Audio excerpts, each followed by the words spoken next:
नमस्कार, मी मुकेश आणि आपण बघताय महाराष्ट्र माझा न्यूज. दर्शको, मी आता माढा तालुक्यातलं असलेलं बस स्थानकावरती त्या ठिकाणी आहे. खरं तर बघायला गेलं तर बस स्थानक तुम्ही बघू शकताय, अगदी तालुक्याचं ठिकाण आहे. 7:30चा त्या ठिकाणी टायमिंग आहे आणि संध्याकाळच्या वेळेस अक्षरशः स्टँड पूर्ण भकास झालेला आहे. खरं तर स्टँडवरती सर्वात महत्त्वाचं म्हणजे तालुक्याच्या ठिकाणच्या स्टँडवरती बस स्थानकाचा एक देखील कर्मचारी या ठिकाणी उपस्थित नाही. सर्वात महत्त्वाचं म्हणजे या भागातून जर तुम्हाला कुठल्या बाहेरच्या गावामध्ये जायचं असेल तर कोणती सुविधा या गावामध्ये किंवा या तालुक्यामध्ये बघायला मिळत नाही. खरं तर एकदम वाईट अवस्था, आपल्या भारत देशाला अगदी 75 वर्षे त्या ठिकाणी स्वातंत्र्य होऊन झाली सुद्धा अशा पद्धतीची अवस्था अजून काही तालुक्यामध्ये जर असेल तर त्या ठिकाणी लोकप्रतिनिधी त्या ठिकाणी आपलं पूर्ण लक्ष या भागामध्ये घालणं अतिशय गरजेचं आहे. खरं तर या भागाचे आमदार बबनदादा शिंदे यांनी या माध्यमातून कोणती विकास कामं केली ते बघण्यासाठी आपण या माढा मतदारसंघामध्ये आल्यानंतर आपण पहिल्यांदाच बसस्थानकावरती आलोय. खरं तर अतिशय वाईट अवस्था या बसस्थानकाची त्या ठिकाणी बघायला मिळते. खरं तर लोकांना इथलं विचारलं की शौचालयाची किंवा बाथरूमची सोय या भागामध्ये काय आहे, तर त्यांनी सांगितलं जातं की त्या पाठीमागं आहे आणि त्या पाठीमागं तर जायची सोयच नाही, कारण तिथं वेगवेगळी झाडं झुडपं किंवा त्या ठिकाणी चिलारी गवत त्या ठिकाणी उगवलेलं आहे आणि बाथरूमची तरी कोणती सोय या स्टँडवरती नाही असं इथल्या लोकांचं प्रामुख्यानं म्हणणं येते. पिण्याच्या पाण्याचं काय विचारलं तर पाण्याची सुद्धा कोणती सोय या माढ्याच्या स्टँडवरती नाही. खरं तर आवर्जून मी सातत्याने उल्लेख करतोय की तालुक्याचं स्टँड आहे, एक तालुक्याचं बस स्थानक कसं असावं. खरं तर तुम्ही पंढरपूरला, मंगळवेढला वेगळ्या भागामध्ये गेल तर त्या ठिकाणी तालुक्याचं बस स्टँड कसं असावं हे तुम्हाला त्या ठिकाणी उदाहरण तुम्हाला बघायला मिळेल. पण माढ्यामध्ये आल्यानंतर अशी परिस्थिती या माढा मतदारसंघामध्ये किंवा माढ्याच्या बस स्टँडवरती आहे. खरं तर माढ्याचा एखादा बाहेर इमर्जन्सी जर माणूस जायचा असेल तर त्याला प्रायव्हेट गाडी करून जावी लागते, कारण कोणतीही सुविधा या माढा मतदारसंघामध्ये नाही. बस कधी येणार हे विचार सुद्धा यांचा एक उपस्थित किंवा एखादा साधा माणूस सुद्धा देखील त्यांचा नाही. आरोग्याची कोणती सुविधा या माढ्यामध्ये नाही. तुम्ही बघू शकताय की माढा बस स्थानक नेमकं स्टँड कसं ओळखायचं, तर या ठिकाणी एक बॅनर, तो पण पूर्ण त्या ठिकाणी फाटल्याचं चित्र या ठिकाणी बघायला मिळतं. या सर्वात महत्त्वाचं म्हणजे अतिशय भकास अवस्था या माढ्याची स्टँडची झाली आहे.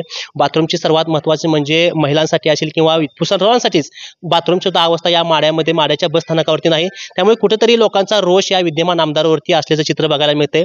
आपण माढ्याच्या अजून वेगळ्या भागामध्ये जाऊन नेमकं माढ्याचा काय विकास झाला, माढ्याची बाजारपेठ असेल, त्या ठिकाणी तरुणांसाठी खेळायसाठी मैदान असेल किंवा सर्वांसाठी आरोग्याचं केंद्र असेल किंवा त्या भागामध्ये या भागामध्ये नेमक्या कोणत्या सुविधा पोहोचल्या त्या, आणि आमदार बबनदादा शिंदे यांनी 30 वर्षामध्ये माढ्याचा काय काय विकास केला हे खरं तर बघत असताना आपण या भागामध्ये अगदी स्टँडमधून सुरुवात केली आहे. खरं तर सर्वात महत्त्वाचं म्हणजे सुरुवातीला स्टँड अतिशय भकास त्या ठिकाणी दिसतं या, आणि प्रामुख्यानं इथल्या गावातल्या किंवा या तालुक्यातल्या लोकांचं त्या ठिकाणी हाल अक्षरशः या भागातून बबनदादा शिंदे यांच्या आमदारकी किंवा त्यांच्या मतदारसंघातून होणं चित्र या भागामध्ये दिसतं या.